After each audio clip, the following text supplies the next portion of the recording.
Hello and welcome back to another episode of Inside the Asperger Studios. Today on the show, I am joined with not one, but two of my newest friends from the Spark Launch podcast, Mike and Shaya, where we talk everything autism about me, about them, and about everything else.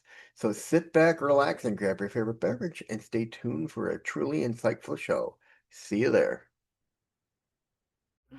I wanna believe in the truth, but only see what I'm shown. Got the freedom to choose, but can't decide on my own. Follow what the group is thinking, bottle up my intuition till it's popping up. Hello and welcome back to another episode of Inside the Asperger Studios. Today I'm joined with Mike and Shaya of the acclaimed podcast, the Spark Launch Podcast. Welcome to the show, both of you. Thank you so much, Reed. Thank you for having us. It was so much fun having you on our show. And yeah, now I'm looking forward for our conversation. Yeah, it's really just exciting to be on this particular show.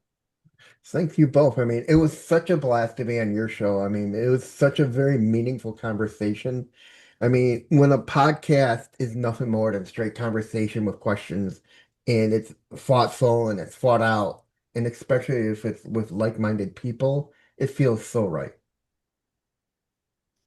It does. And I think it's that authenticity when you're Mhm. yourself and we accept others for themselves. It just feels natural.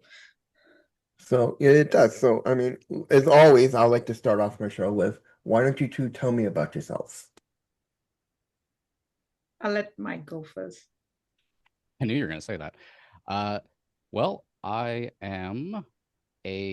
guess during the day, I am a peer support specialist. I really hate the term specialist in there. I do peer support, is a better way to put it. Um, and I kind of came across that a bit later in my life. Um, Before I took that role on, I was more of a creative type. I was a writer, podcasted for a really long time in other realms outside of mental health, though I had always wanted to actually start a mental health podcast. And through a series of my mental health sort of deteriorating further than it ever had before, I ended up coming across sort of like the purpose of peer support and uh, helping others maybe not feel so alone whenever they're going through the same meltdowns, more or less, than I went through. And through that, I ended up meeting Chaya, and we had a similar vision for Spark Launch, which led us to that. Shia, what about you? Yeah, so where do I start? Right now, I am the founder and CEO of Spark Launch, the company where we are building holistic platform for neurodivergent children, specifically focusing on ADHD and uh, also the families and the educators. I'm also have always been in the tech field. I was a developer for over two decades and a lifelong artist. I'm uh, My goal with art was to sell them one day and make an impact in somebody else's house. I always had that. Like my art had to go somewhere else. And so Mhm. as I worked as a developer on the side, I worked on growing my art world. And that just just that itself made me grow as a human. And art has taught me so many life lessons that I now use for my own company and just in life Mhm. in general. So, yeah, that's just a little bit about me. All right. Now let me ask you both a question. Before you both got diagnosed, did you kind of feel you were on the outside looking in, where you kind of question your life? Why are other people different than you? Why are you different than them? Why you did certain things? And then when you got that diagnosis, did you get that like aha moment? Oh, yeah. So with My entire life. Yeah. I have distinct memories pretty much anytime there was a family get together. Um, I have memories of going and just sitting on the curb outside and just being confused and frustrated with myself as to why exactly I wasn't vibing, or I wasn't in with like my cousins and things of everybody else who was the same age. Same thing when I was in school, just around other people. I never understood my earliest memories. I mean, single digit memories were of wanting to be what I started to deem as normal in hopes Mhm. that it would connect me with somebody else, that it would make me not feel like I'm standing out as much as I was, even if no one else thought I was standing out. I could tell that I was, like, I wasn't thinking the same way as them. I didn't know how to talk the same way as them. I didn't want to talk most of the time, and I didn't even really want to be around people most of the time, and I thought that was weird, and I thought that was strange. And there was a lot of internalization of loathing and hate because of that. And when eventually that the day that it was broached in therapy, even though when I was a tween, I briefly broached the subject of wondering if I had ADHD. And it didn't really go anywhere. And then I sort of just forgot it and drifted off. And honestly, it's a common thing of like, if someone else tells me something, I'll probably just believe whatever they say. Uh, Mhm. so even if it had something to do with me, where I probably have more insight in myself than anybody else. But day in therapy, my therapist, who now looking back had been trying to get me to have the self realization of autism for 2 years prior to her finally just saying, maybe, have you thought about that you might be autistic? The way she did this previously, her daughter was autistic and would constantly compare, like, oh, that's interesting. My daughter does that. And just, it was just over my head every single time that what she was trying to do there. And it was a sort of unfolding of myself, Mhm. of this. I wanted to disagree, and then as I looked deeper and deeper and saw things that were outside of what was outside of what was deemed sort of in the DSM-5, which is whatever, it started to hit me harder and harder. And then I searched for that diagnosis, which is really hard to get as an adult, of course. And I I both wanted it because it was answers, but I remember the day that I actually got it. And remember the day that I actually got it, there was this feeling of, and I'm, can you hear that noise in the background? No. Okay, good. Um, so I was trying to stall, but there was this feeling of grief towards myself and a feeling of, oh, it's another thing added onto a list that I had. Like, Mhm. I am this list now, and it's grown longer instead of shorter. So it's like at the time, and for a while, it was actually kind of, I wasn't ashamed of being autistic, but I was ashamed that I felt that way about being autistic. Especially when like my nephew is, and I know a lot of neurodivergent people before then, but it was confirmation that I was actually different the entire time. And it was having to accept that I'm not only am I different, that's just the way things are. Like, it's not because I'm doing anything incorrect. And that was a mindset shift for me. Like, there's nothing I can do that will quote unquote make me normal, which doesn't even Mm-hmm. exist, of course. It's all just, this is my way of being there. And I didn't know what to do with my energy after that. Like, it's all sort of pent up frustrations, and I think a lot of late in life diagnoses come with that like brief period of very much like self-identity confusion. It's like, no, I really thought that I was like a round peg and I have this different shape this entire time. And you feel kind of disconnected from yourself for a little while.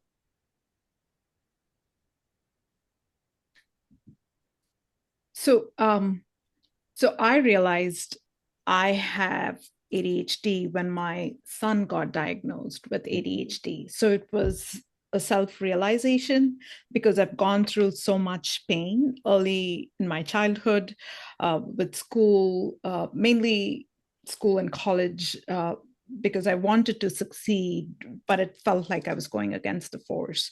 So when my son got diagnosed when he was 15, I looked through all the symptoms just on Google and realized I had every single one of them. And then I started studying how I overcame those challenges and started applying that same formula for my son, but it didn't work.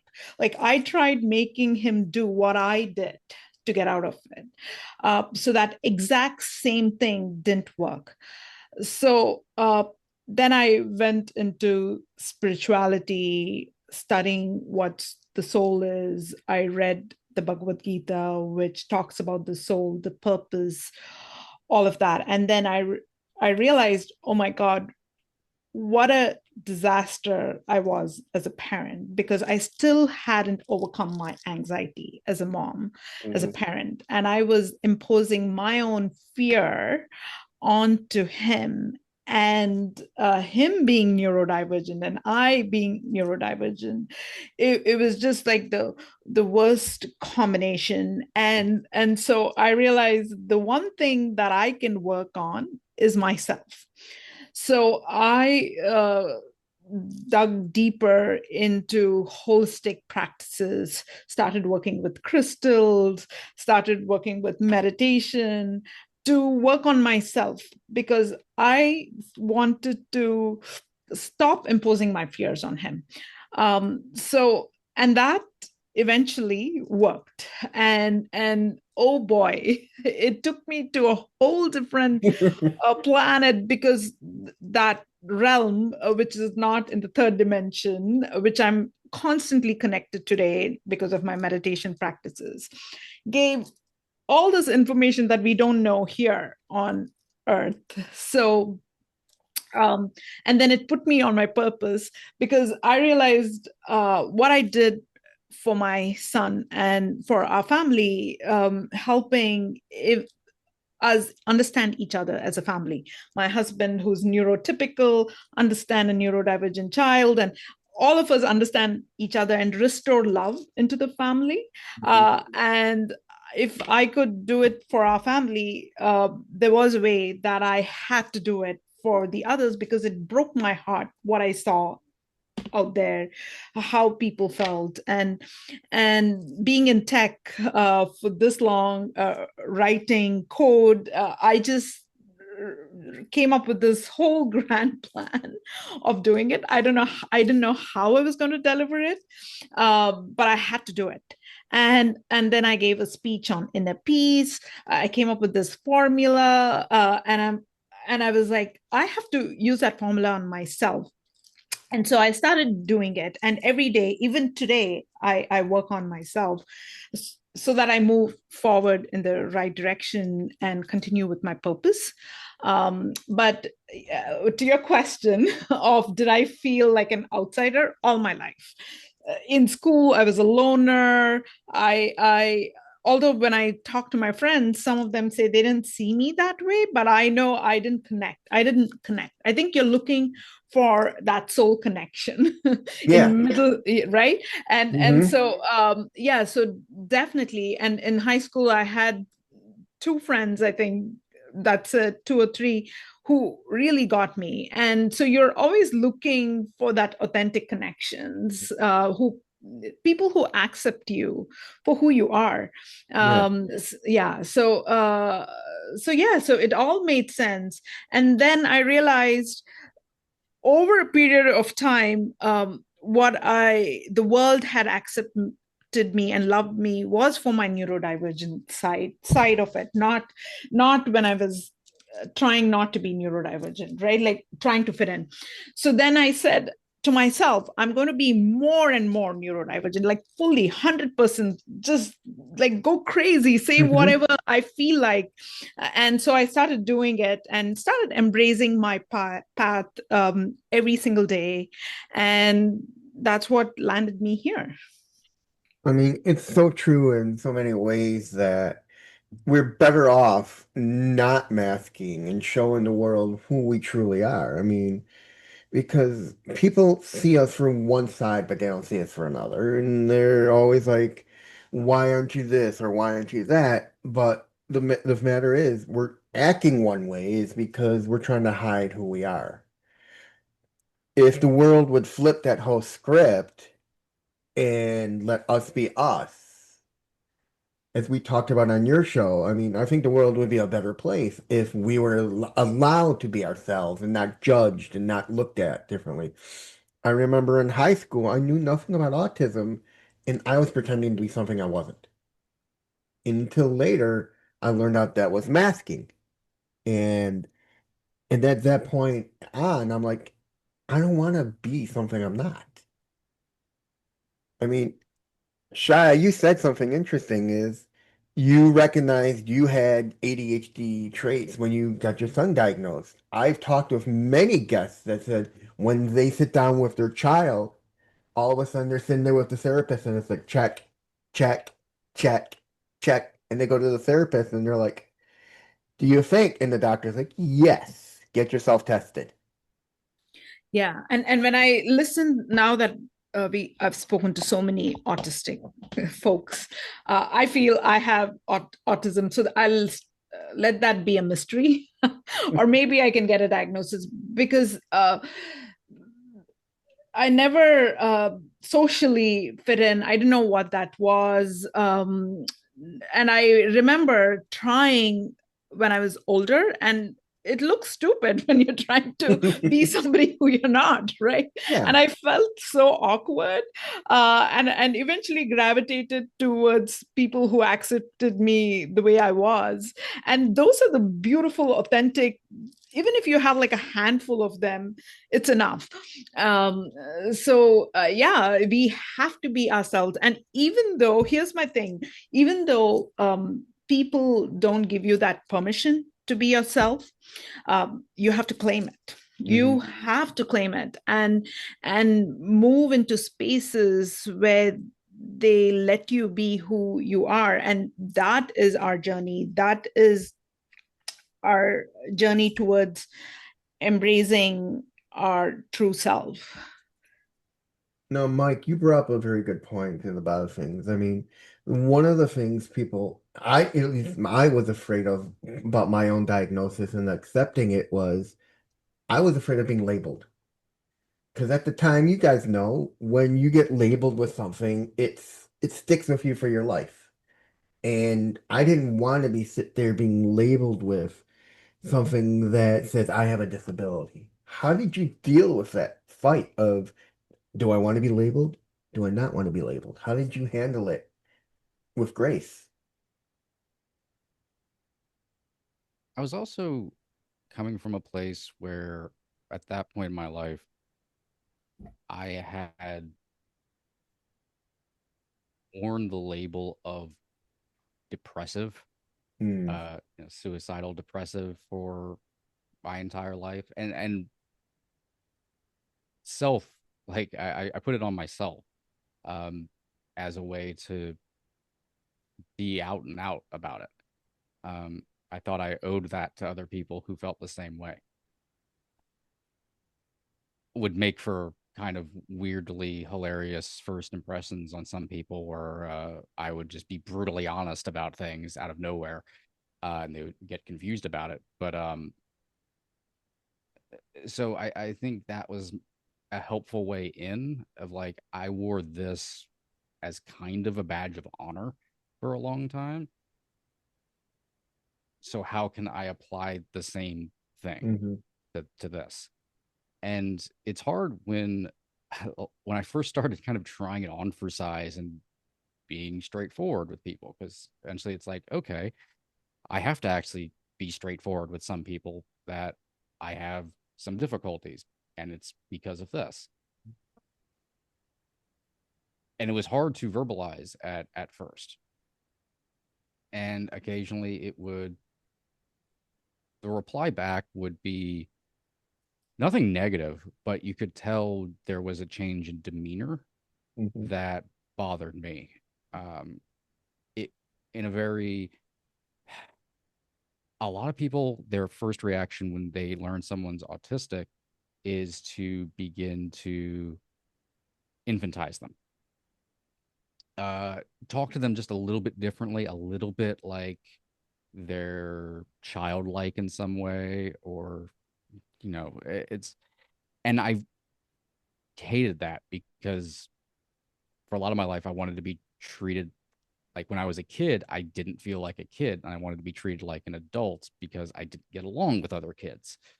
Um, a common autistic experience is to be older than you are, and then I become an adult, and then I don't really quite vibe with adults either. I vibe with more younger people, and then I'm suddenly being talked to like a little bit like I'm a child, and it's taking me back to like places in my life I didn't want to be back to. And it did at first make me want to not hide it, but be more choosy.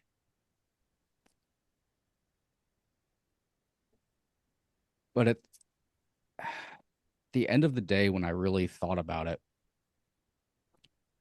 I would be doing that for somebody else's benefit, not my own.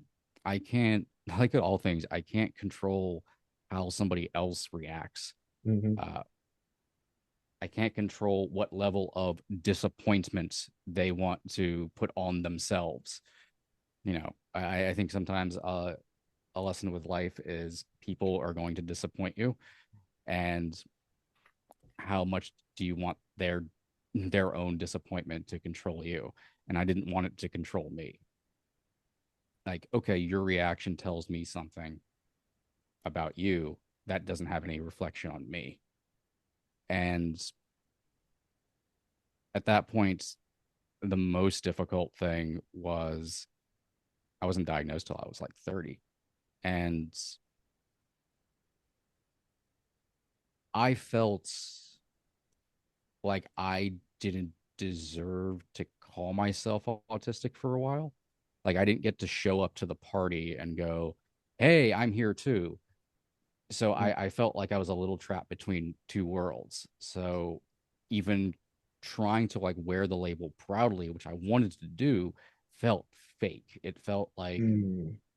oh, I'm taking this to try to make it into a thing for myself, and other people have lived with this label for their entire lives, and I'm only just now getting it, and I want to try to be proud about it. That seems off.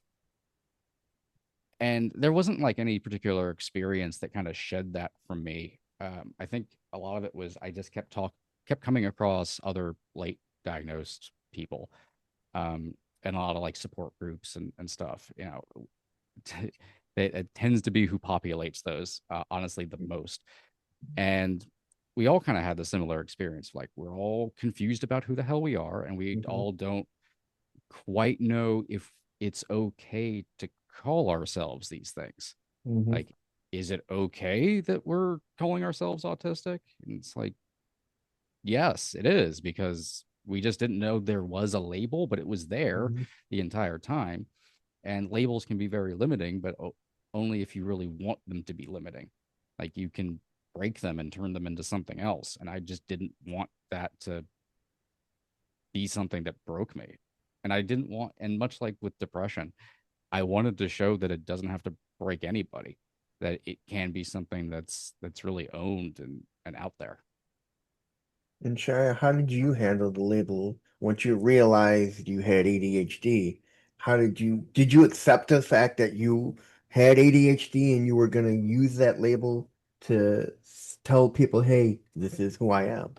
Yeah, I was much into my adulthood when my son got diagnosed. So I think just in life, being at that age, it was easy for me to accept because it's the truth. Right, it is Mhm. the truth. Who am I going to lie to? And then I started looking. Hey, the positive sides. If there's a negative, there has to be a positive side. And so I started looking at the positives, and that's when I realized I had stepped into the positives unknowingly, like Mhm. following my interests, following my passion, following things that I love, that I enjoy, following the heart. Unknowingly, I had done it. Even marrying and coming here to the US from India was just falling in love with my neighbor. If my neighbor had gone to Timbuktu, I would have gone to Timbuktu. So that's how I always saw.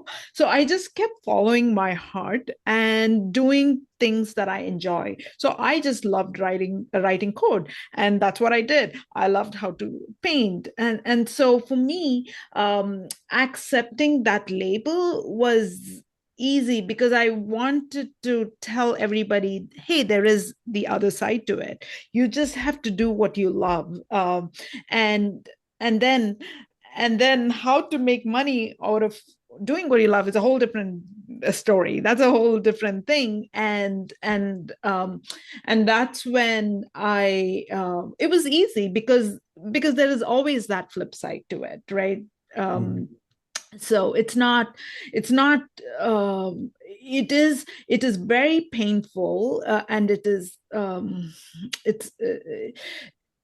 it's uncomfortable when you are living in the weaknesses of it. For instance, just organizing, right? It's a learned skill for me. Mhm. And that's the ADHD in me, that I hate folding laundry, for instance. It just killed me, like just. And so I have figured out either it's going to be in one big bag, or I'll somehow convince my husband to fold laundry because he can do it in 5 minutes. And so I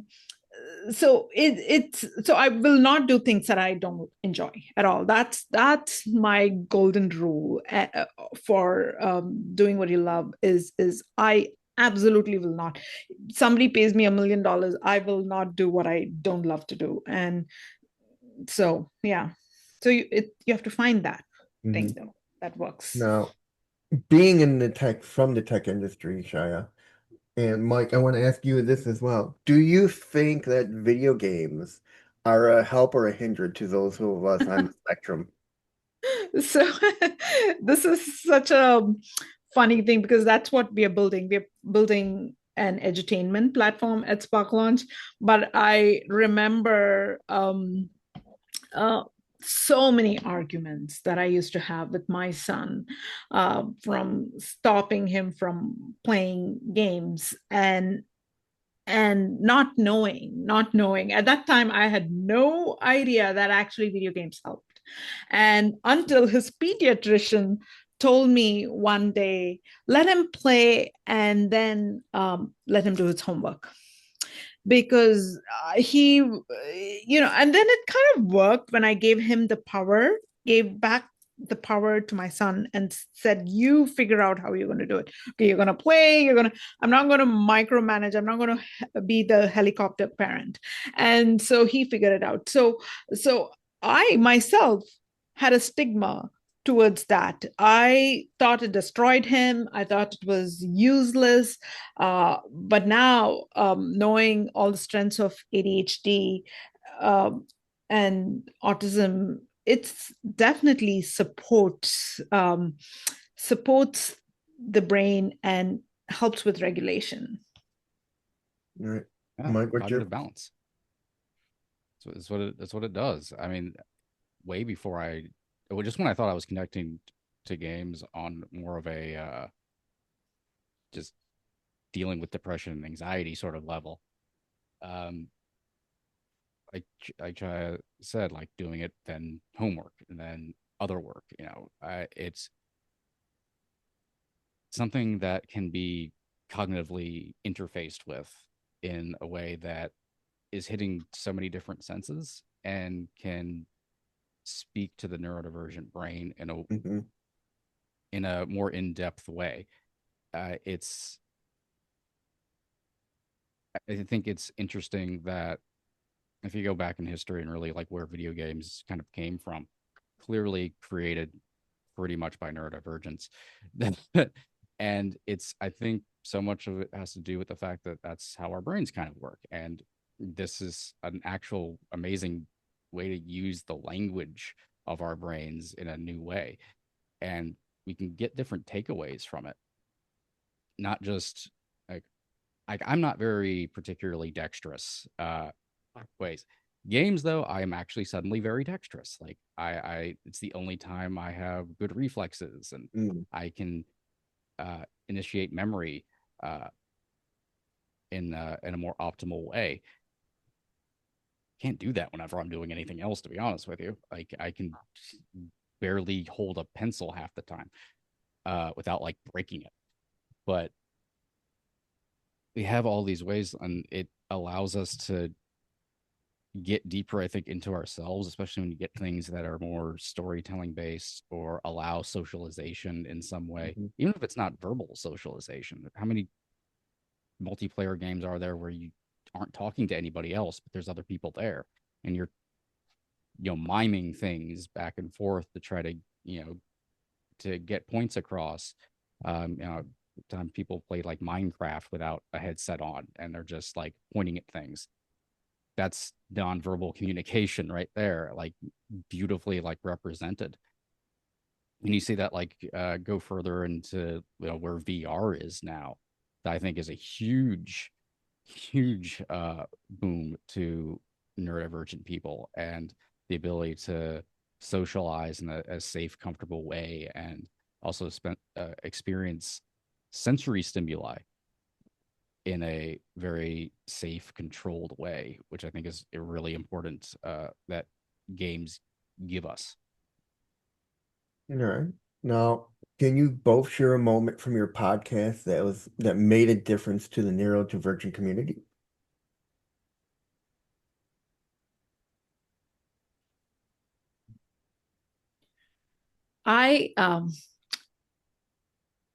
So we are on season 2 now.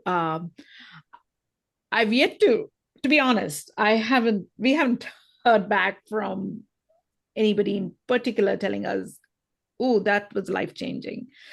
But we have to do it, right? It is our purpose. And there is a reason that Mike and I met, and we have to keep sharing that message of being authentic, being yourself, loving yourself, even though the world thinks you're not perfect. And so it's our duty. And so we've created the space where people can be themselves and they are accepted whoever they are and however they show up. So it's that belief that it will have an impact. And I do know from my spiritual work that authenticity has the highest vibration. It's higher than even love. So I am positive that it has already made an impact. And I've read reviews, but yeah, and it will continue to make an impact. And my mission is the planet, right? Why stop to just here or a specific region or a country? It's really the planet, because we are all humans in the end of it. And so I am positive we will connect. So it will make an impact, and it probably has. All right. No, Now we've talked. Go on, Mike. I think for me, one thing that I really wanted to try to do with the show, and I think we've really come across pretty much in every episode, is I didn't want this show to sugarcoat a lot. I really wanted it to be able to talk to so much stuff kind of just sucks sometimes, and there doesn't have to be some great like turnaround lesson in that. Just sometimes things suck and you have to move on from that. And I think we've really been able to tap into that in pretty much everyone we've ever spoken to, that difficult times happen, and difficult times from being neurodivergent are going to happen, and you're just really frustrated sometimes, and it's okay to talk about that. And that's something I think we need a lot more of. To It's okay to talk about that. It doesn't have to be necessarily a negative to talk about those things. It's just realistic. And a lot of these spaces, I think, can sometimes inadvertently invalidate some of the harsher experiences people go through. And the more we're able to validate those, the honestly happier and content with the existence of the show and my part in it I will forever be. Now we've talked about unmasking and embracing our weirdnesses. I mean, we all have done it one way or another. What do you guys do to what does unmasking look like for either of you? So for me, unmasking started really when I started Spark Launch. I hadn't shown my true self to the world, so I started making these videos and started posting them on LinkedIn, on Facebook, and the effect of it was that I started making amazing connections with other neurodivergent folks. So it I've tried to be always authentic, but I guess I was not 100% uh, because I had all this inside of me and I wasn't saying it out. And I didn't know why there was this need in me to say it out. So I think the way for me unmasking was this urge to start creating videos and post them on LinkedIn. I was annoyed with LinkedIn because in my little world, all I saw was people getting promoted, people getting these certificates, and it felt so superficial for me.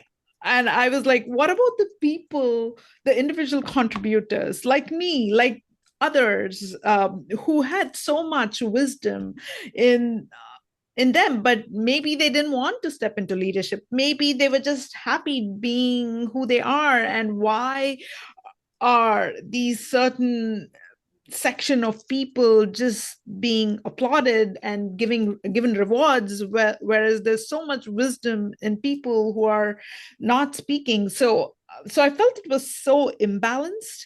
And so for me, the way of unmasking was just actually showing people who I truly am, just bursting out there. And it felt very uncomfortable, I have to say. It just being was not natural. Like when I say natural, like creating videos and posting there, just but it was me. It was 100% me. So unmasking can be uncomfortable, but we have to do it. Mm-hmm. Ironically, the best, I think, example could be my editing of the podcast. I podcasted for a really long time before doing Spark Launch. And during that time, I was already very not thrilled with my ability to verbalize and talk. Mm. Uh, I have a lot of tics that bothered me, probably more than other people, but whatever. And old editing of podcasts was me really trying to edit those things out and Mhm. really fictionalizing myself in an editorial form. I can write, like, if I don't write like I talk, but I can stream of consciousness write. But if I try to verbalize, there's a just kind of a buffer there that doesn't quite work. It takes a lot of effort actually for me to talk. So naturally, I talk for a living. Um, and I remember going to edit the first episode of Spark Launch, and we were talking about authenticity and stuff. And I suddenly couldn't bring myself to edit me in the way that I used to because it felt wrong. And from that moment forward, I don't put that effort in.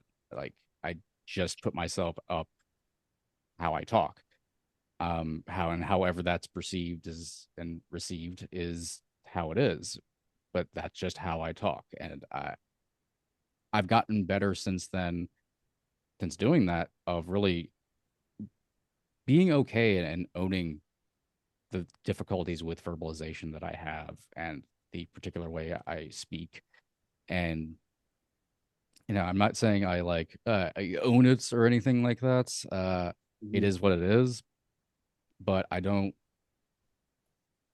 have any like shame around it anymore. It's like this is how I talk, Mhm. and if you have a problem with it, well, I don't know what to tell you. It's how I talk.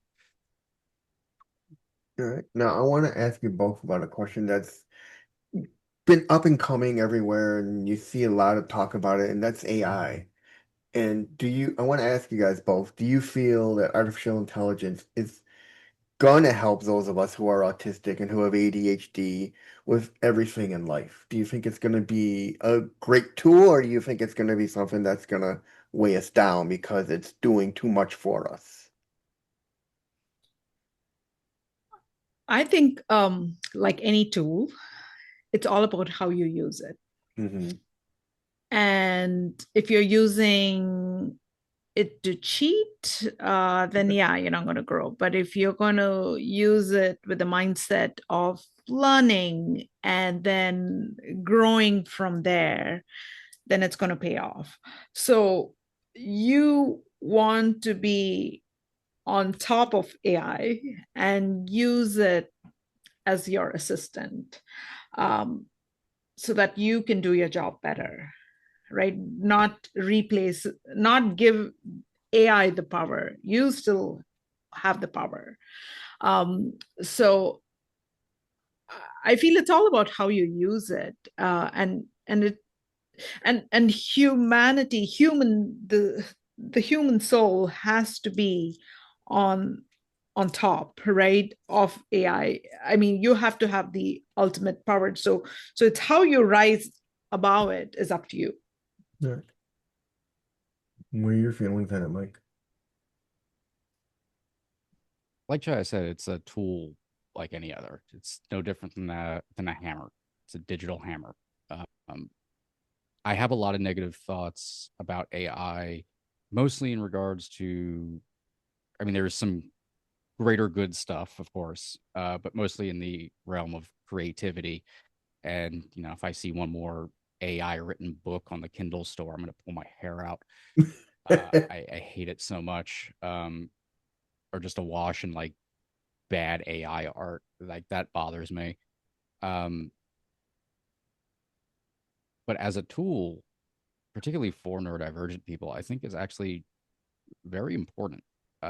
As Shai said, if you're cheating and not growing, that's a different thing. But there's so much AI can do to assist in regards to executive function, in Mm. regards to sometimes just in the little ways that if you type an email and then ask AI what sentiment of this is coming across, because how often have people who are autistic written an email and oh, it actually sounds really rude. Did Oh, not mean it that way. oh my God, I've been down that path. I've sent an email to someone, and one of my guests was a psychologist, and I'm like, let me ask you something. Does this sound rude? And she's like, yes and no. She's like, you got to realize when you put a but after the first paragraph, it erases that first paragraph. And the problem is, and she's like, when you're neurodivergent, you're writing in that moment, and your mind is just like, no, don't think, just write. Yes. And like having like a tool, you just tell me like, no, what you just did is a bad idea. Like you should put that in a different way is like super helpful and has honestly been very life changing to me and has been for a lot of other people. Like I said, I go to a lot of support groups and I do support groups and it comes up as people recommend it to one another as, hey, if you need to have this conversation with your boss or whatever, try having it with the like AI first and see if you can work out exactly like the way you might be most happy to express your feelings or your thoughts or your accommodation needs. Run things through it. I think our brains are very chaotic and very we I think in very hardened but ethereal terms simultaneously.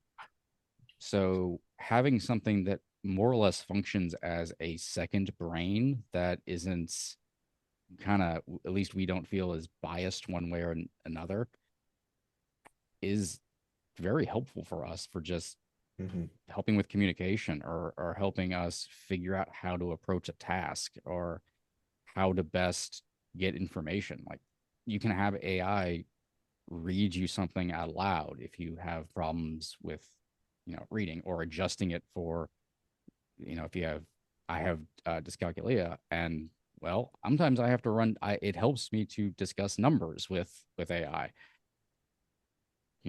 I always make sure the AI is not getting numbers wrong, but still like it helps me like get that out whenever I'm really feeling stuck and I'm working on something that I need to figure out.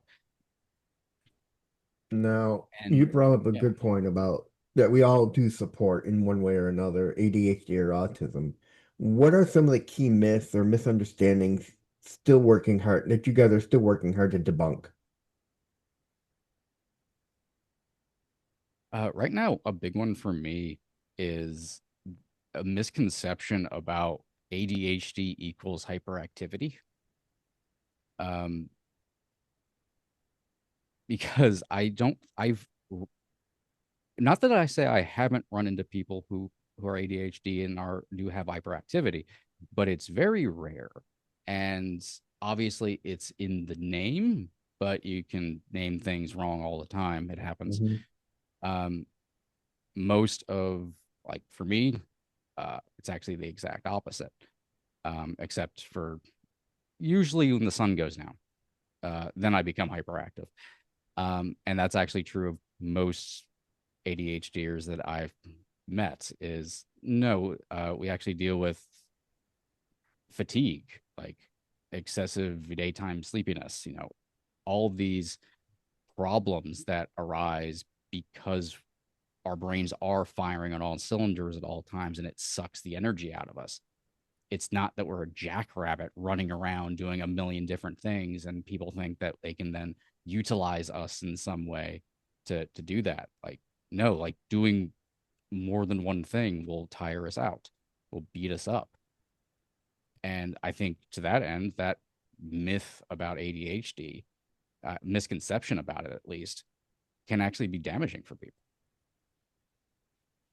Yeah, and the name definitely doesn't do any justice. It's just so wrong. It was created by the pharmaceutical industry, right? So it was all like with the intention of them making money, and so and we're all so different. Everybody's interest is different, everybody's passion is different, everybody's composition is different. So just to kind of generalize that and put us in this bucket, one label, just it's wrong, right? Just and so neurodivergent definitely fits so much better. And yeah, again, I go back to us being accepting ourselves as the way we are, and just loving ourselves, and irrespective of the label. Now, in terms of the workplace dynamic, what are some of the most pressing issues neurodivergent individuals face today, and how can we employ them to do better? I've definitely heard of timing, right? Like that 9 to 5 doesn't work for Not for those neurodivergent, of us who have ADHD, no. right? And I know I struggled, but because I'm old school, I'm older, I was trained that way. It was easier for me, but my mind doesn't stop at 5, right? No. Or if I'm thinking of a problem, I'm thinking of it in the shower. I'm thinking about it when I'm on a walk. Is someone clocking that time? What about that time? So it's meaningless. Um, and if somebody wants to work at night, so be it, right? Who am I to say when they should work, right? So I think that constraint that workplaces put on people um, is tough. Instead, they should look at the results, and does it match what they had promised, and go over the goals beforehand, things like that. People don't do that. They just look at the superficial things, and that's what I experienced in my own when I was working, and doesn't do justice at all. And I hope I'll never ever do that at Spark Launch, because it's meaningless. It's ridiculous. The term accessible advocacy kind of comes to mind. Is we put a lot of onus, and we pump people up all the time, like you have to advocate for yourself, you have to advocate for yourself, and ask for accommodations, and like we need accommodations, which is true, but not everybody should have to advocate for themselves, because advocacy is not accessible. We How many stories have we heard of people asking for certain accommodations at their job because of the fluorescent lights, uh, people talking too much, they need a quiet space to be able to go to sometimes, any number of things, or need to be able to take a break now and again. And oh, well, it's like, oh, we can offer you this instead. It's like, no, I just need the accommodation. And it becomes a fight, and then the fight turns into a problem, and then they're a problem. There's not enough people, I think, that we can go to act as advocates in workplaces to get those accommodations and have them worked out in a way that makes sense. Too many people, I think, are left out in the wind because of that. Now, let's talk a little bit about your work on the podcast. How do you guys balance yourself between sharing your own stories and the responsibility of amplifying other voices? Right. I don't find myself particularly interesting. No, actually, that's true. But I always approach things as I am representing the vessel of the podcast, and the purpose of the vessel is to give a platform for somebody else to speak and have their story told in a way that they would normally not be able to have their story told. I can utilize it. Same thing I do, honestly, with peer support is like I can utilize it when it's necessary, my own personal story, my own philosophy, but my primary purpose is to give those people a lurch upwards that they wouldn't otherwise get. Yeah, the same. So we've created the space where people can come in and just share whatever they want to share, right? We don't even have um, a list. It's whatever they want to say, because I feel there's all this pent up energy inside people, and it needs to come out. And it needs to come out in a place where it's not criticized, it's accepted and loved, because we have to overcome those challenges by getting it out first. First of all, let's accept that we have so much trauma because of the way the world is built. It's not built keeping us in mind, right? So we've experienced a lot of trauma as neurodivergent. So we've just created a space where they can be themselves and say whatever they want. And I truly believe that is contagious. That energy that you create of authenticity, that space can be felt, and it's healing. It's healing. So we try to create that space for others. Now, we all have had that one show that's really like shifted our own perspectives or taught us something that we've never expected to learn. Is there one show from that each of you have had in your 2 seasons that made you go, "Oh my God, I didn't know that"? I think about the second episode we did with Josh Arestetter.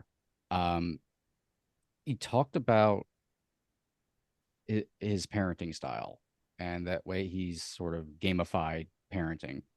And just putting, once again, going back to the video game thing, like putting it in game terms of working with his daughter, that like it really opened up my eyes for how we engage kids, and especially neurodivergent kids. Mm, Like it can be in really simple terms like that, like are we playing single player, are we playing multiplayer, are we playing competitive, are we comparing cooperative, all of these like video game terms. It's like, oh no, that can speak to a child like that. Like these things actually do make sense, and it made things difficulties I had growing up where I didn't feel quite on the same level. Like, oh, I can go back in time and sort of paste these like roles on memories that I have, and it kind of recontextualizes them for me. And I can see them maybe a little bit more clearly about what the issues were. Like not just with, maybe my parents, but with myself as well. Like, what was I being combative? How how could I approach things differently? And how can I maybe also use this same framework just to approach other places in my life? It was very eye-opening. So for me, it was episode 1 of season 2. Shane, what's the last name? Mike Shane Curran. I really felt the presence of a higher power in there. I said that when we recorded. I felt it when I listened, uh, uh, through Shane's voice, and I felt that that message had to be listened to by every single person, whether you're neurodivergent or not. It doesn't matter. And what he went through, and and and the messages that he had to say was very powerful. mhm. Now, what do you hope listeners will walk away with after each episode? Is there a core feeling or a message you always try to leave them with?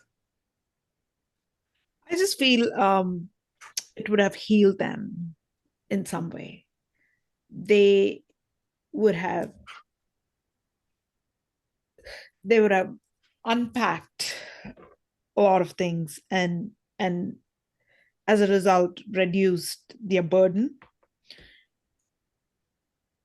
and as a result feel lighter when they move.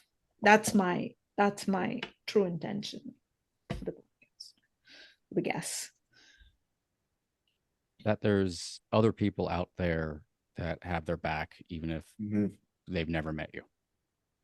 I mean that should be, along with Shaya's message, that should be the number one important message to everyone listening to any of our podcasts is you're not alone. I feel, and correct me if I'm wrong, I feel everyone who gets diagnosed either early in life or later in life always feel the first thing that goes through their head is they're the only ones until they realize there's a whole community or a village out there of people willing to help them.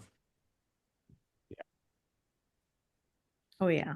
I think more and more people should unmask and get their true selves out here, because they'll be loved the way they are. Just let go of the connections that you're holding on to with that mask, right? Because people are afraid to unmask because they've built this empire by putting on the mask. Now, if they unmask, everything is going to fall apart, right? That's the fear.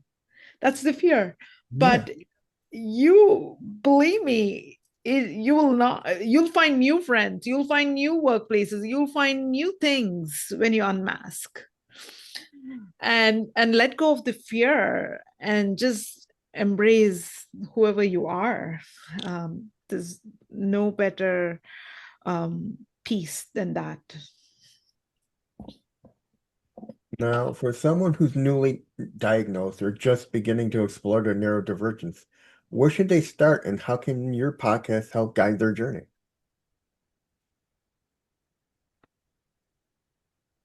Honestly, I just the same way, same kind of answer for both questions. Search out the neurodivergent voices, search out neurodivergent podcasts, creators, hear what they have to say, hear how they talk, hear the experiences they speak on.